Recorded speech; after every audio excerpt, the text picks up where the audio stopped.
On the 24th of Pashons, June 1st of the Gregorian calendar, the Coptic Orthodox Church celebrates the feast of the entrance of the Lord Christ into the land of Egypt. This feast is one of the 7 minor feasts of the Lord, and it holds a deeply cherished place in the heart of the Coptic tradition.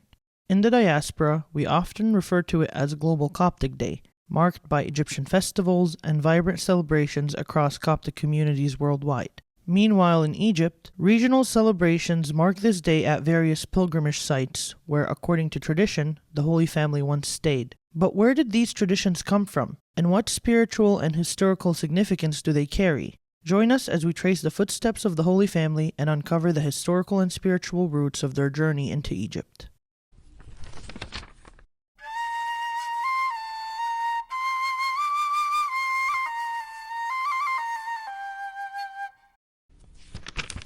Before we explore the route the Holy Family took through Egypt, we must first consider the origins of this sacred tradition. In his Gospel, St. Matthew tells us that after the visit of the Magi, King Herod sought to kill the newborn Christ. The Lord, however, warned St. Joseph in a dream, telling him to arise, take the young child and his mother, flee to Egypt, and stay there until I bring you word. This is the only passage in the canonical Gospels that speaks of the flight to Egypt, and it is remarkably brief. So where do the details of the journey come from? They come from tradition. As the Holy Family traveled through Egypt, they left behind a trail of oral memory, miracles, and relics. In the centuries that followed the spread of Christianity in Egypt, these sacred traditions were gathered through both spiritual insight and historical inquiry.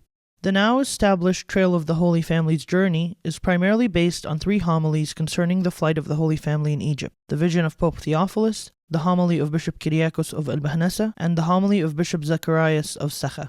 Traditionally, the oldest source concerning the Holy Family's journey in Egypt is the vision of Pope Theophilus. Pope Theophilus of Alexandria was a disciple and secretary of St. Athanasius the Apostolic, and he later became his indirect successor on the see of St. Mark. He was also the maternal uncle and teacher of Pope Cyril the Great, the Pillar of Faith. While often vilified outside of Egypt due to his conflict with St. John Chrysostom and his depiction as a religious extremist, Pope Theophilus is deeply revered in the Coptic Church for his theological leadership and piety. According to church tradition, during an evangelical visit to Upper Egypt, Pope Theophilus entered a small monastic church on Mount Qusqam, where the local faithful claimed the Holy Family had stayed for 6 months. Moved by this testimony, he prayed earnestly to know more about their journey. In response, the Virgin Mary appeared to him in a vision, revealing the details of their travels through Egypt. Pope Theophilus shared this vision with the Church, and tradition holds that it was first recorded by St. Cyril, who was serving as his secretary at the time. Today, the text of this vision survives in 2 medieval Arabic redactions, with the earliest discovered manuscripts dating to the early 14th century AD. A fragment of the Coptic version of this text was discovered at the White Monastery in Sohag in 2013, possibly dating to late antiquity. Many scholars, however, still question the authenticity and attribution of the text, labeling it as Pseudo-Theophilus due to the absence of an early Greek source. Another foundational source for the tradition of the Holy Family's journey through Egypt is the homily of Bishop Zacharias of Sakha. Bishop Zacharias came from a prominent Christian family and initially served as a government scribe. He later joined the monastery of St. John the Short, embracing monastic life before being consecrated as Bishop of Sakha, a town in the Nile Delta. His homily, often considered the most detailed account of the Holy Family's journey, offers a comprehensive itinerary of their path through Egypt. The homily was likely composed in Coptic, though it only survives today in Arabic manuscripts. The final major source for the tradition of the Holy Family's journey through Egypt is the homily of Bishop Kyriakus of Al-Bahnasa. Early scholarship generally places Bishop Kyriakus in the early 6th century, yet other writings attributed to a bishop of the same name suggest a 7th century date instead. To add to this confusion, the extant manuscripts refer to the author as Kyriakus. This has led to the theory that the original name of the author may have been Heracles, which over time was corrupted into Kyriakus to align with more prominent episcopal figures associated with that see. Bishop Kyriakus' account contains unique elements, such as additional miracles and specific localities that reflect the religious memory and liturgical life of the Middle Egyptian region. Additionally, there are countless other sources that provide information about the flight of the Holy Family to Egypt. While all these sources are accepted within the Coptic Orthodox tradition, they do not present a single unified narrative. Rather, much like the 4 Gospels, each offers a unique perspective, highlighting particular sites, characters, events, relics, and theological themes. Because of this, What we have today is not a single authoritative path for the journey of the Holy Family, but rather an interwoven tapestry, an amalgamation of these varied narratives gradually harmonized over time through liturgy, pilgrimage, and the living memory of the Church. Now that we've discussed some of the main sources, we will explore the trail of the Holy Family in Egypt and learn about some of the significant stops that have since become pilgrimage sites. According to tradition, the Holy Family consisted of the Virgin Mary, Christ, Saint Joseph, and Saint Salome, who was Saint Mary's cousin and midwife. It is believed that Christ was around 1 year old when the Holy Family left for Egypt. At the start of their journey, the Holy Family entered Egypt through Rafah, Egypt's eastern border town with Palestine. Along their journey to the Egyptian border, local traditions recount a series of miracles, such as the locked gates of Fars opened at the touch of Christ, lions bowing down in reverence before Christ at the entrance of a cave near Beersheba, and a highwayman who was moved to repentance through his encounter with Christ on the road. Upon reaching Rafah, the family was graciously received and a spring miraculously gushed forth beside a tree where they had rested. Its waters remain today. The town also holds ruins of a 7th or 8th century church, likely built to commemorate the Holy Family's passage.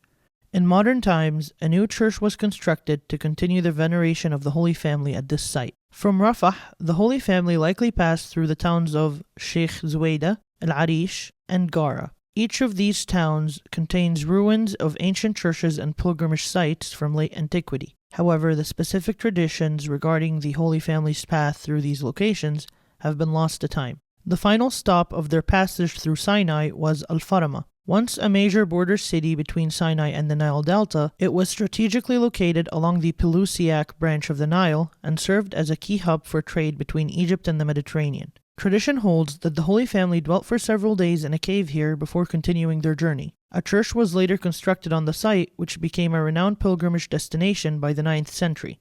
In its prime, the city was a thriving Christian center, home to an episcopal see, several churches, and a number of monasteries. This flourishing Christian presence endured until the year 1118 AD, when the city was razed by Crusader King Baldwin I of Jerusalem. It was never rebuilt and remains until today as a pile of ruins on the road to Port Said. Upon entering the Nile Delta, the Holy Family made their way to the ancient city of Tel Basta, which was the next major settlement along the Pelusiac branch of the Nile. Known in antiquity as a prominent center for the worship of the goddess Bastet, Tel Basta is mentioned in Ezekiel 30:17 and served as the capital of Egypt during the 22nd and 23rd dynasties. According to church tradition, the entrance of Christ into the city caused the idols in the temple complex to collapse, enraging the priests. The Holy Family was driven out soon after.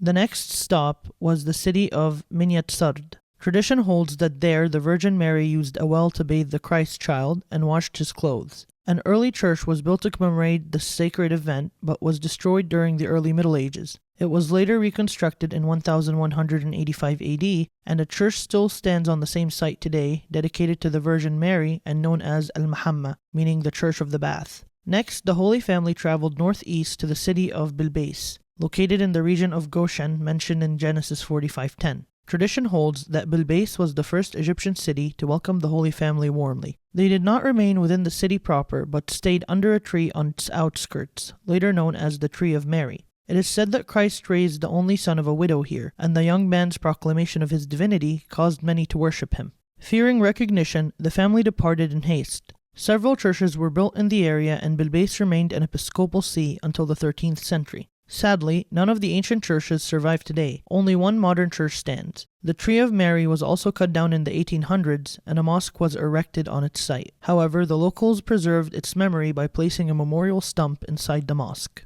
The Holy Family then followed the Damietta branch of the Nile to Daqadus, a village located in the Dahliya governorate near Midghamr. The name Daqadus is believed to derive from the Coptic phrase Theotokos, meaning the Mother of God. According to local tradition, the Holy Family was warmly received in Daqadus, and a well within the village, believed to have been blessed by their presence, is still preserved within the compound of the Church of the Holy Virgin there. The Holy Family then continued north along the Damietta branch of the Nile to Minyat Sammanoud, where they are believed to have crossed the river, arriving in the city of Sammanoud. Once a prominent center for the manufacture of idols, Sammanoud's name is derived from the ancient Egyptian meaning, place of the gods. It was also the capital of Egypt during the 30th dynasty and the birthplace of the Greco-Egyptian historian Manetho. According to tradition, the Holy Family was received kindly by the people of Sammanoud, and the Virgin Mary baked bread using a local millstone, which is still preserved today. Though the original church no longer stands, a modern church dedicated to the Virgin Mary now marks the site. The Holy Family then continued northward to the region of Al-Burullus, the northernmost stretch of the Nile Delta. On its northwestern border lies a large brackish water lagoon of the same name. This area is also known as Al-Barari, or the Wilds, due to the vast uncultivated expanses that characterize much of the landscape there. Tradition holds that the Holy Family visited multiple villages in the region, though these are not easily identified with present-day settlements. According to local tradition, after receiving hospitality and kindness from the people of the region, Christ blessed the land and foretold that a great church would one day rise there. This is interpreted as a prophecy of the convent of St. Damiana, which was established in the 4th century and remains today as one of the largest and most revered convents in all of Egypt. The Holy Family then traveled to the city of Sakha, located in Kafr Sheikh Governorate. This city was originally called Khasset and served as the capital of Egypt during the 14th dynasty. According to tradition, during the Holy Family's stay, the foot of Christ left an imprint on a stone, which is still preserved today within the city's church. Because of this miracle, the city came to be known in the Coptic period as Pichaisos, meaning the foot of Jesus. The Church of the Virgin in Sakha, where the footprint stone is kept, was also renowned for frequent Marian apparitions, which reportedly occurred regularly on the feast of the entry of Christ into Egypt, drawing many pilgrims from across the region. After their visit to Sakha, the Holy Family crossed the Rosetta branch of the Nile and journeyed westward into the desert toward the valley of El-Natrun. This region derives its name from the abundant natron salt deposits which the ancient Egyptians mined extensively for use in the mummification process. While passing through, the Holy Family came upon a saline lake known as Al-Hamra. This lake is the second most saline body of water after the Dead Sea and is named Al-Hamra for the red brine shrimp that inhabit it, which cause the water to turn red during the summer months. According to tradition, Christ caused a fresh spring of water to flow in the midst of this salt lake. This spring, known as St. Mary's Spring, continues to flow to this day, providing fresh water approximately 3 kilometers from the monastery of Al-Baramos. It is also held that Christ prophesied the desert's future as a place filled with those who would dedicate their lives to the worship of God, foretelling the rise of monasticism in the region. After passing through the valley of El-Natrun, the Holy Family crossed the Nile once more and arrived at Ain Shams. This ancient city in central Egypt was renowned as a major center for the worship of the Egyptian sun god Ra, and also served as a prominent educational and administrative hub. It was frequently mentioned in the Old Testament, and according to Genesis, Asenat, the wife of Joseph, was the daughter of its high priest. It was also home to a significant Jewish population in the 1st century, owing to its proximity to the Jewish temple and colony at Leontopolis, established by the exiled high priest Onias IV. From there, the Holy Family headed towards Matariya, where they dwelt for several days. In this place, the Holy Family took shelter under a sycamore tree, which is known to this day as the Tree of Mary. There, Christ also caused a spring of water to gush forth, which he blessed and drank from. The Virgin Mary also used the spring to wash his clothes, and in the place where she poured out the water, a grove of commemorates plants grew. This grove endured for centuries until it was sadly swept away by a powerful flood in the 17th century. A church was built in this location in the 5th century, but it was destroyed in the 12th, with only a small shrine remaining. In 1952, that shrine was converted into the church which still stands today. Next, the Holy Family continued southward, traveling through the area now known as El-Zaitoun. This location is the most recently recognized station on the Holy Family's journey in Egypt. In 1924, residents of the newly established Cairo suburb of El-Zaitoun approached Khalil Ibrahim, a wealthy landowner, requesting a plot of land to build a church for their congregation. He agreed to donate the land, and fundraising began for the construction costs. However, Khalil Ibrahim passed away before the construction started. His son, Tawfiq Khalil, later saw a vision of the Virgin Mary, who told him she had passed through this area with the Holy Family and had chosen that land for herself, promising to visit it again. In response, Tawfiq instructed the congregation to return the collected donations and personally financed the church's construction. In 1968, the Virgin Mary fulfilled her promise, appearing atop the church in one of the most renowned Marian apparitions in modern history.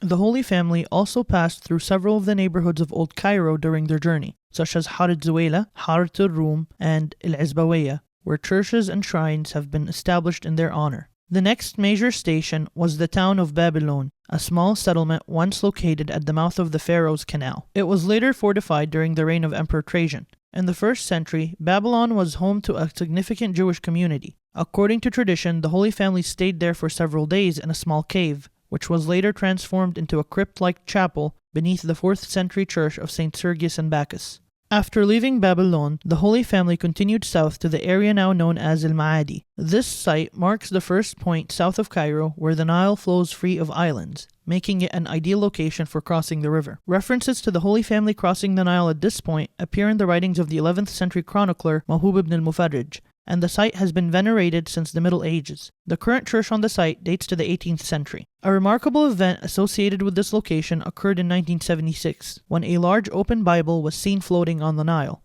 Upon its retrieval from the waters, the bystanders discovered that it was miraculously open to Isaiah 19, "Behold, the Lord rides on a swift cloud, and will come into Egypt. The idols of Egypt will totter at his presence, and the heart of Egypt will melt in its midst. Blessed is Egypt, my people." This Bible is still preserved in a glass case within the church as a source of blessing. After crossing the Nile, the Holy Family landed in Memphis, Egypt's first and most ancient capital. Although no specific shrine marks their stay in Memphis today, the city played an important role in early Christianity as the seat of a bishopric. It was also home to the 6th century monastery of St. Jeremiah. From here, the Holy Family is said to have continued their journey into Upper Egypt. The first station of the Holy Family in Upper Egypt was Deir El-Garnos, a village west of Maghera in El-Minya Governorate.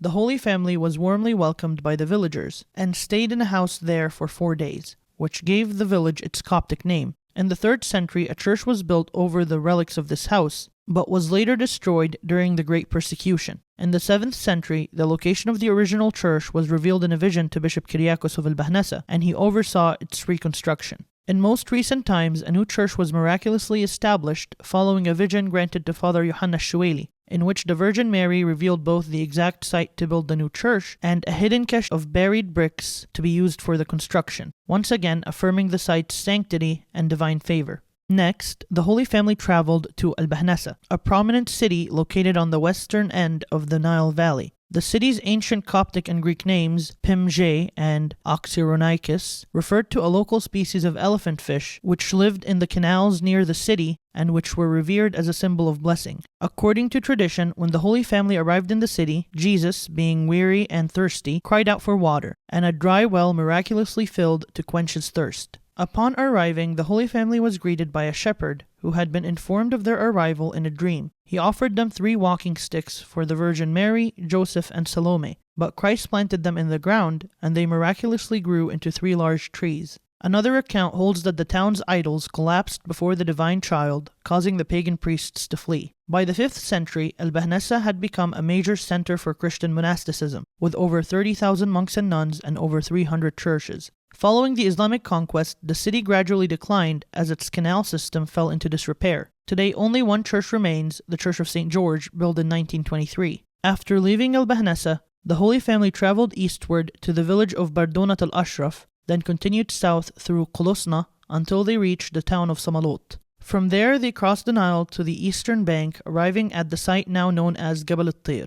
There, they found a refuge in a cave carved into the cliffside, where they stayed for 3 days. The cave was originally a pharaonic site that was repurposed as a Roman temple. It bears both ancient Egyptian and Greek inscriptions on its columns. In the 4th century, in honor of the Holy Family's visit, Queen Helena, mother of Emperor Constantine, ordered the transformation of the cave into a church dedicated to St. Mary. The church is also called the Church of the Palm, after a tradition that Christ miraculously left the imprint of his hand on a stone within the sanctuary. The Holy Family then continued their journey southward on the east bank towards Ansina. According to tradition, as they passed through the city of Ansina, the Virgin sought water to give to Christ, but found none. The Lord then blessed the place, causing a spring of fresh water to flow. Christ and the Holy Family drank from it, and the spring continues to flow with fresh water to this day, despite the surrounding wells all being brackish. Travelers still stop to drink from this uniquely fresh water, making it a living testimony to the Holy Family's passage. The well is named the Well of the Cloud, after the Virgin Mary, who is often referred to as the Swift Cloud, in reference to the prophecy of Isaiah. The Holy Family next arrived at the village of Deir Abu Hinnis, situated on the eastern bank of the Nile, just south of the city of Ansina. According to tradition, the Holy Family rested there for a full day. The name of this village comes from the fact that it was built over the ruins of a monastery of St. John the Short. South of Deir Abu Hinnis lies Matariya, also known as Tel Mariya, a large archaeological mound named after the Virgin Mary. Locals consider the soil of the mound to be blessed and often use it to bless their farmland. From there, the Holy Family took a boat and crossed the river again, heading towards El-Ashmunein. The Holy Family's arrival in El-Ashmunein is attested by numerous historical sources. At the time of the Holy Family's arrival, El-Ashmunein was filled with pagan idols. Tradition holds that these idols collapsed at the approach of Christ, and that he performed many miracles and wonders there, including the healing of the sick and the casting out of demons. The Holy Family remained in the city for several days, leaving a lasting spiritual impact on the region. El-Ashmunein also preserves the ruins of a grand church built in the basilica style, located in an area still known as El-Kanisa. This church stood for nearly 6 centuries, from its construction in the 5th century AD until its destruction in the 11th century. Next, the Holy Family traveled further south to Dairut Nakhla, a village near Mallawi in Al-Minya Governorate. According to local tradition, the village's name is derived from the palm trees in the area, which are said to have bent in reverence as Christ passed by. The Holy Family then continued their journey southward to a village called Dairut al-Sharif in present-day Asyut Governorate. The Holy Family stayed for several days in Dairut, where the Lord performed numerous miracles. A church dedicated to the Virgin Mary stands there today commemorating their visit. The Holy Family eventually reached the ancient city of Qusqam, located in what is now Al-Qusiya in northern Asyut Governorate. According to local tradition, when the townspeople witnessed their idols collapse at the arrival of the Holy Family, they refused to welcome them. As a result, the Holy Family crossed the Nile and took refuge instead in a cave on the east bank. This site is now known as the Church of the Roman Virgin, located near the village of Qusir al-Amarna. Oral tradition recounts that the Holy Family stayed there for 10 days. This sacred cave was lost during the medieval period and remained hidden for centuries until it was rediscovered in 1837 by Father Abdelmalik Gadallah.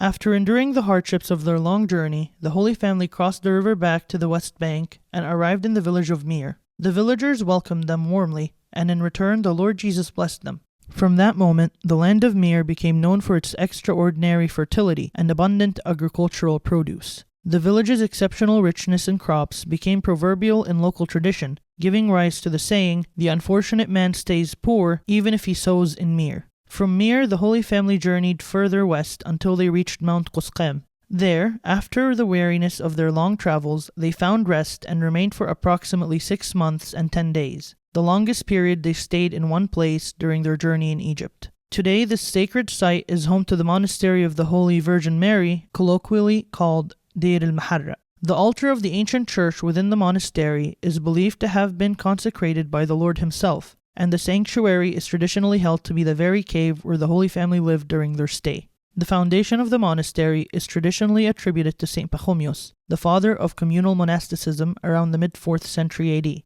The geographical location of the monastery of Al-Muharraq in the center of Egypt and the significance given to the journey of the Holy Family by the Copts are both seen as a fulfillment of the prophecy found in Isaiah 19:19. It was there at Deir al-Muharraq that the angel of the Lord returned to St. Joseph in a vision saying, "Arise, take the young child and his mother, and go to the land of Israel, for those who sought the young child's life are dead." The easiest way to return to Israel was to take a boat and sail down the river to Lower Egypt. The region of Al-Qusiya, however, did not have a harbor due to its unsuitable geography. It was in this context that the Holy Family chose to head further south, reaching a site in Asyut where today stands the monastery of the Virgin Mary at Dronka, in order to take a boat back north from the city's port. This sacred site, perched high on the mountain, is traditionally believed to be the last stop of the Holy Family in Egypt before beginning their return journey to their homeland. The most notable part of the monastery is the cave church carved into the cliffside. It is believed that the Holy Family stayed at the monastery, waiting for the waters of the flood to withdraw, that way they can make their journey safely. The monastery commemorates their sacred visit with annual celebrations held from August 7th to the 21st, attracting thousands of pilgrims. Most sources do not provide a detailed account of the Holy Family's return journey from Egypt. While a few traditions attempt to distinguish between sites visited during the flight into Egypt and those visited during the return, there is little consistency across these accounts. The dominant narrative tends to group all the sites under the initial journey, suggesting that the Holy Family took a more direct and expedited route on their way back to Israel. According to the long-standing Coptic tradition, the entire sojourn, from the time they entered Egypt until their departure, lasted approximately 4 years and 11 months. This extended stay highlights not only the breadth of their travels across Egypt, but also the deep-rooted legacy they left in numerous towns and villages, many of which continue to commemorate their presence to this day. Now that we have explored the path of the Holy Family's journey, let's pause and reflect on why the trip was essential. We will consider 3 key insights that capture the heart of its significance. First, the many trials and hardships Christ endured along the road as a mere child affirm the fullness of his humanity. He experienced fatigue, hunger, thirst, and displacement. These were not symbolic gestures, but real sufferings that testify to the mystery of the Incarnation. In taking on human flesh, Christ fully entered into our broken world, identifying with the vulnerable and the outcast from the very beginning of his earthly ministry. As a man, Christ truly endured all these things, and in doing so, united himself with every human being who suffers. This profound identification with human suffering is one of the deepest expressions of God's love and sacrifice for his creation. Second, the journey of the Holy Family reveals the necessity of fleeing from evil, not as an act of cowardice, but as an expression of peaceful wisdom. His departure from danger was not weakness, but discernment, a teaching moment for all of us. Not every confrontation must be met with immediate resistance. Sometimes silence, patience, or withdrawal can be more powerful than reaction. It is in these moments that faith matures and wisdom is formed. Finally, and perhaps most powerfully, the story of the flight unveils the mystery of divine providence. What seemed like a moment of danger and disruption became a channel of blessings. The Lord transformed this painful journey of escape into a glorious missionary procession. Idols fell, the land was sanctified, the sick were healed, and Egypt, which was once a place of exile and a symbol of slavery to sin, was crowned with grace and transformed into a land of liberty. To this day, it bears witness to his presence through the unwavering faith of millions. May we, like the Holy Family, learn to walk with courage, humility, and trust in God, who turns every journey, even the most painful, into a path of salvation.